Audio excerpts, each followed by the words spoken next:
Brasil, somente em 2021 foram encontradas quase 2.000 pessoas em situação de escravidão contemporânea. Este foi o maior número desde 2013, quando foram descobertas mais de 2.800 pessoas nesta circunstância. Os dados assustadores são do Ministério do Trabalho e Previdência Social. No artigo 5º de hoje, vamos falar sobre a escravidão nos centros urbanos. Caracterizada pela exploração severa de outras pessoas para ganho pessoal ou comercial, infelizmente, está mais próxima de todos, mais do que se pensa. É muito triste, é vergonhoso a gente dizer que no Brasil ainda existe trabalho escravo, existe. O pior momento foi quando a gente estava em Marabá. Aí chegou, disse que era muito bom o serviço e dava do cara ganhar tanto no mês, o cara tinha bom alojamento. Na primeira casa que eu trabalhei, comecei com 8 e saí com 12 anos. Quando chegamos lá não tinha poço, não tinha rio, tinha só uma grota assim dentro do açaizal.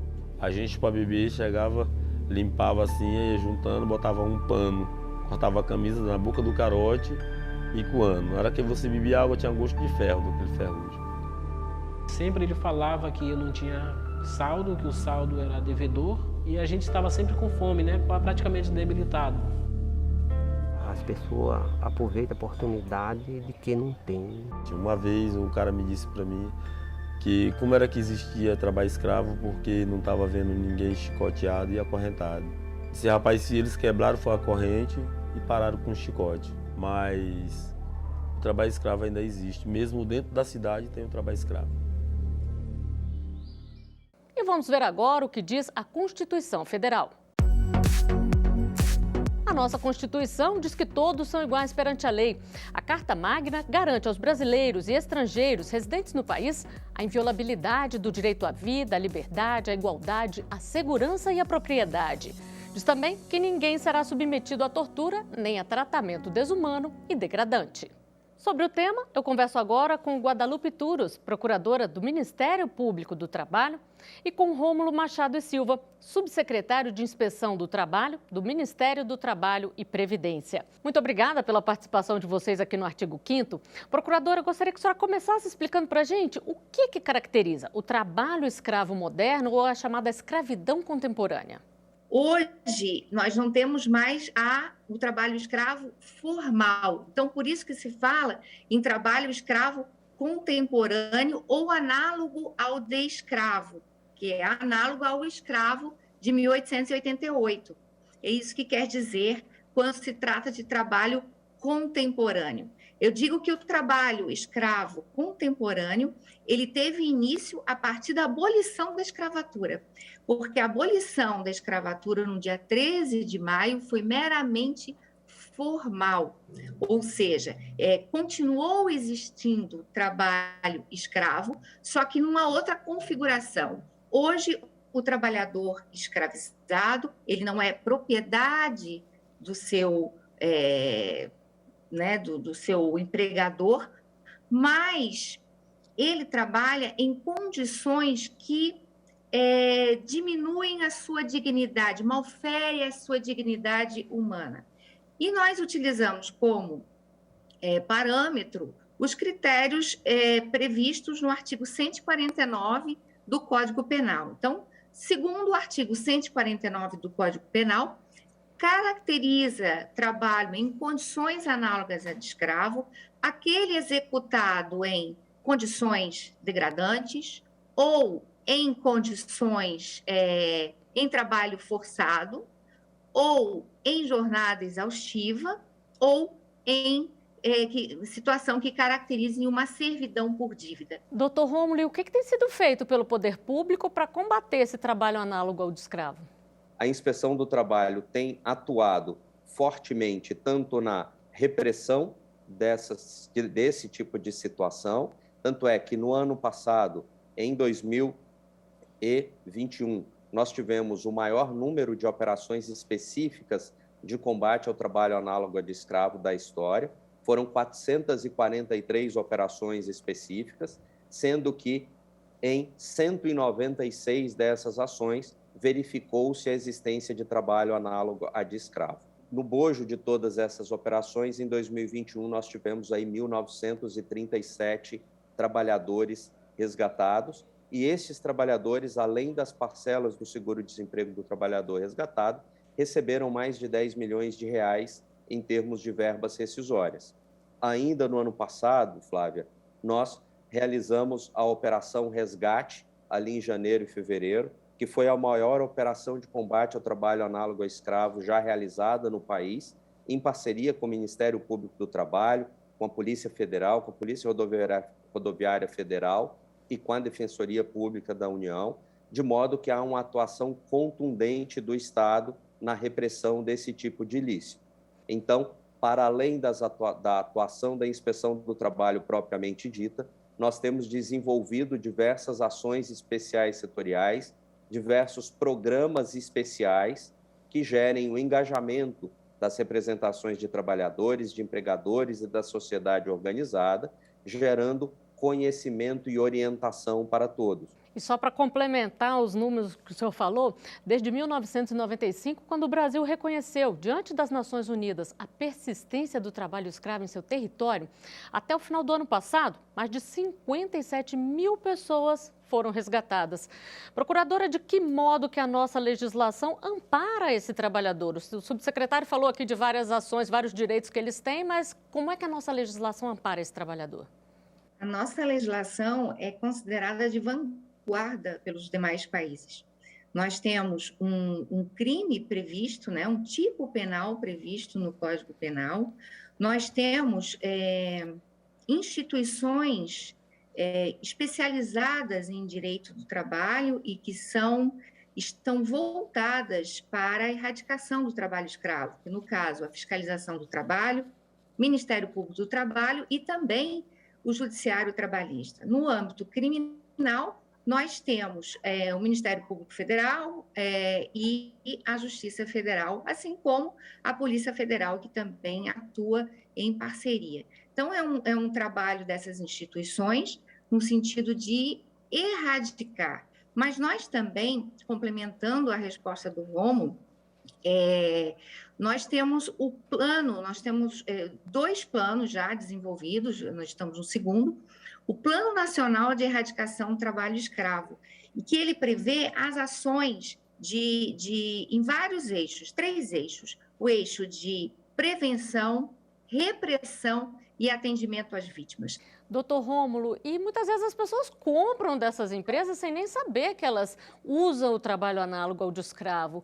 Existe alguma forma da gente ter acesso ao nome dessas empresas? Isso é divulgado ainda, doutor Rômulo? Sendo confirmado que, de fato, aquele empregador submeteu trabalhadores à condição análoga de escravo, esse empregador passa a integrar o cadastro de empregadores que submeteram trabalhadores à condição análoga de escravo, que é conhecida como a lista suja. Essa lista está disponível no site gov.br/CIT. Todo empregador que comete esse tipo de crime permanece no cadastro de empregadores pelo período de 2 anos, de modo que toda a sociedade pode ter o conhecimento de quem acabou cometendo esse tipo de ilícito. E vamos assistir a mais um trecho do documentário feito pela Organização Internacional do Trabalho e pelo Ministério Público do Trabalho. Esse tipo de barraco onde os trabalhadores estão alojados. Só que tem outros acampamentos, mais pelo menos uns 3 ou 4 acampamentos. E essa comida é de graça ou vocês vão ter que pagar? Tem que pagar? Tem 2 nessa cama aqui? É os 2 irmãos? Que cobra que era, você sabe? Jararaca? Foi quando eu cheguei na cidade, já estava desacordado, nem me lembro mais. A situação que a gente quer é precisa trabalhar em condições adequadas. Uma multidão de trabalhadores explorados todos os dias. E sobre isso, a nossa produção recebeu uma pergunta. Quais são as modalidades de trabalho análogo à escravidão no país? Nós consideramos 4 elementos caracterizadores. O primeiro é o trabalho forçado. O trabalho forçado é aquele em que o trabalhador pode ter ido voluntariamente trabalhar nesse local, mas por conta de dívida, por conta de alguma ameaça física ou até uma coação moral, ele obrigatoriamente ele permanece trabalhando nessas condições, porque ele não pode sair desse local de trabalho, ele está cerceado do seu direito de ir e vir. Outro elemento configurador, que não necessariamente, como eu já havia dito, precisa estar acumulado com o trabalho escravo, é a servidão por dívida, que é muito claro. O exemplo clássico é aquele do trabalhador que já sai da sua cidade de origem, devendo o valor do transporte, da alimentação consumida entre a sua cidade de origem e o local do trabalho, e também os produtos consumidos, os alimentos, muitas vezes até os equipamentos de proteção, que são obrigados a serem adquiridos pelo próprio empregado a preços extorsivos, e aí gera uma dívida na qual o trabalhador se vê obrigado a trabalhar em condições análogas à de escravo, ou seja, sem recebimento de salário, de direitos trabalhistas, para pagar essa dívida criada pelo escravocrata. O terceiro elemento que pode caracterizar trabalho análogo a de escravo é a jornada exaustiva. E aqui é muito importante destacar que jornada exaustiva não é aquela jornada em que há prestação de trabalho em horas extraordinárias, mas sim aquela jornada que, pela força exigida do trabalhador, pelas condições impostas ambientais a esse trabalhador, mas também considerando, né, o número de horas trabalhadas, esgotem esse trabalhador fisicamente e mentalmente. E, por fim, as condições degradantes de trabalho. Doutor Rômulo, existe um perfil desse trabalhador? Quanto à questão dos setores e ao perfil, né, desses resgatados, nós tivemos em 2021 que 90% dos resgatados eram homens, 28% tinham entre 30 e 39 anos e cerca de 80% se declararam negros e pardos. Desses resgatados de 2021, nós tivemos aí também 73 migrantes e 27 vítimas resgatadas de trabalho escravo doméstico. Das 196 ações fiscais em que restou caracterizado o trabalho análogo de escravo, 44 destas foram no meio e 27 vítimas resgatadas do trabalho doméstico. Para todos esses números, para todos esses dados sobre perfil, eu convido que os que nos acompanham visite o Radar City. O Radar é uma ferramenta que disponibiliza todos os painéis e estatísticas sobre a inspeção do trabalho e tem todo o detalhamento sobre os números de trabalho análogo ao de escravo. Bom, a gente continua o nosso bate-papo daqui a pouquinho. Agora nós vamos a um rápido intervalo. Artigo 5º, volta já.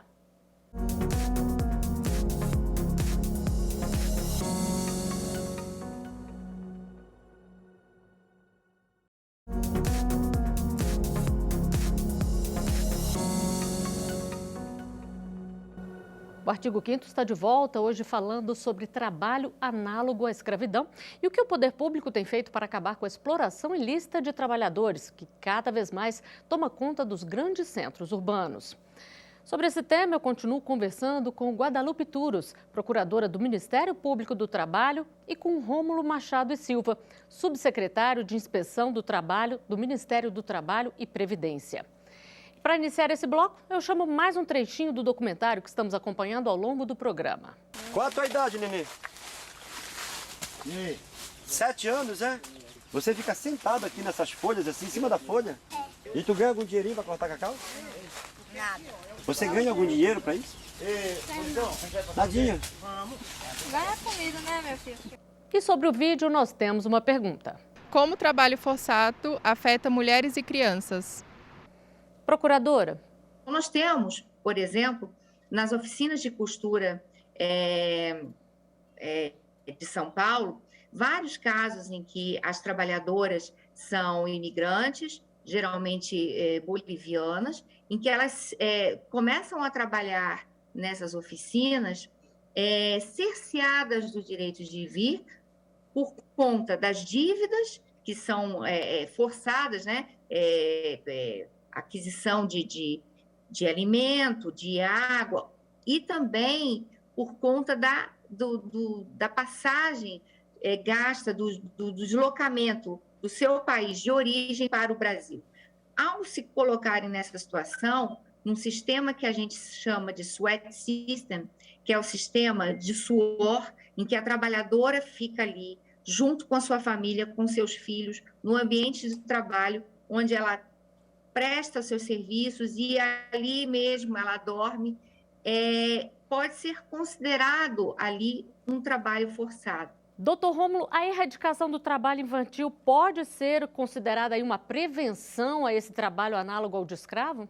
Flávia, é fundamental que o Estado, que o poder público, todas as instituições e a sociedade brasileira tenham a capacidade de trilhar um caminho que nos leve à erradicação do trabalho análogo de escravo e do trabalho infantil.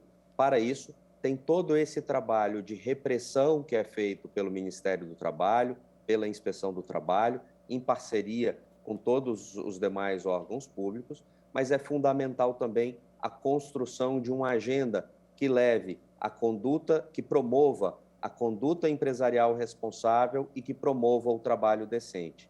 Desse modo, com o engajamento de todos os atores sociais necessários, de todos os atores públicos, eu tenho certeza, eu tenho convicção de que nós atingiremos esse nosso objetivo, tanto de erradicar o trabalho infantil, quanto de erradicar o trabalho escravo. E, para isso, nós estamos construindo o programa Trabalho Sustentável, que será lançado em breve. Pois é, doutor Rômulo, e durante a pandemia foi regulamentado o decreto 10.282, que definiu a fiscalização como uma atividade pública essencial na pandemia. O que essa norma prevê?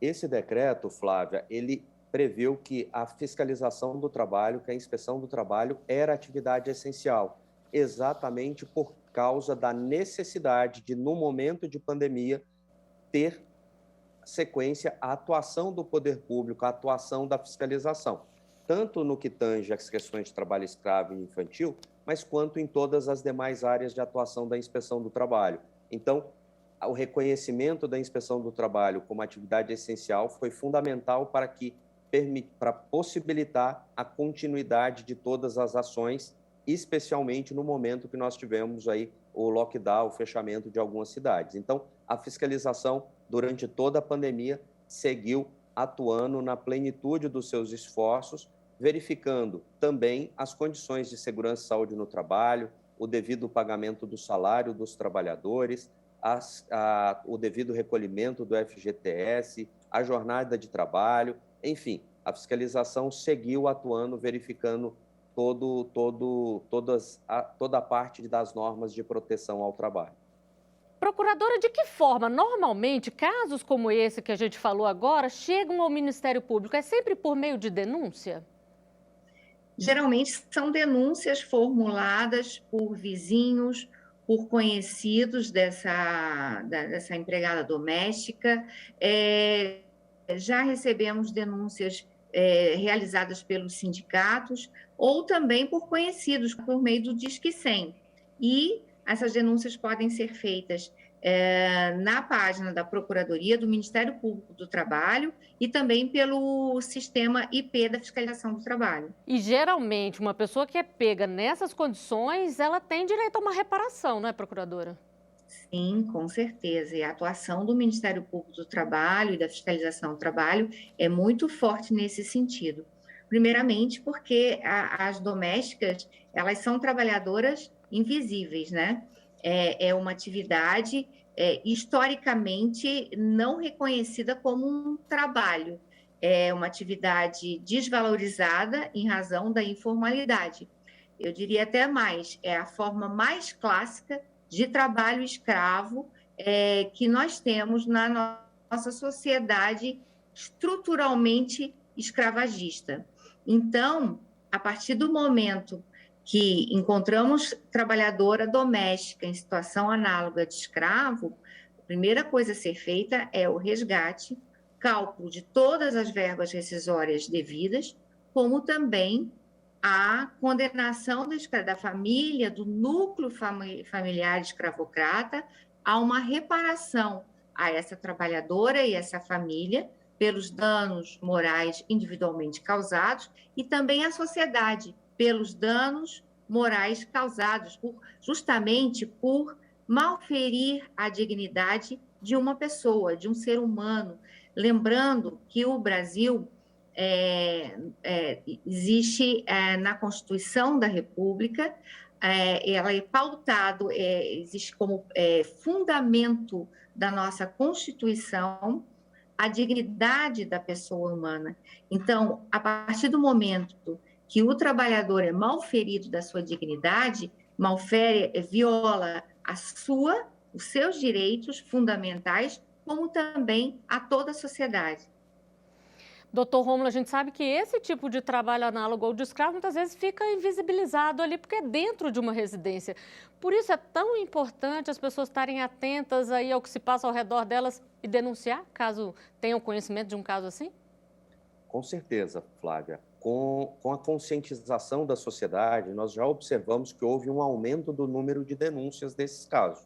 E a partir dessas denúncias, é possível ter uma atuação integrada dos órgãos públicos para a verificação daquela condição de trabalho, dado que nós estamos falando de uma situação de trabalho doméstico. Então, é necessário, inclusive, uma ordem judicial para que a gente tenha acesso àquela residência.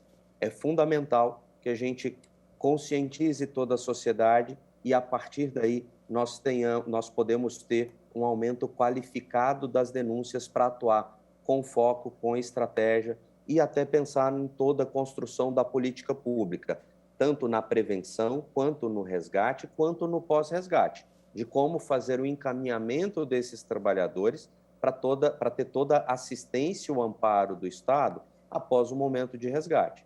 Veja bem, os exemplos que a gente tem são de resgates de trabalhadores, de trabalhadoras que passaram por mais de 20, 30, 40, 50, até 50 anos submetidos àquela condição. Então, é fundamental que haja um amparo estatal também ali como medida efetiva no pós-resgate dessa trabalhadora.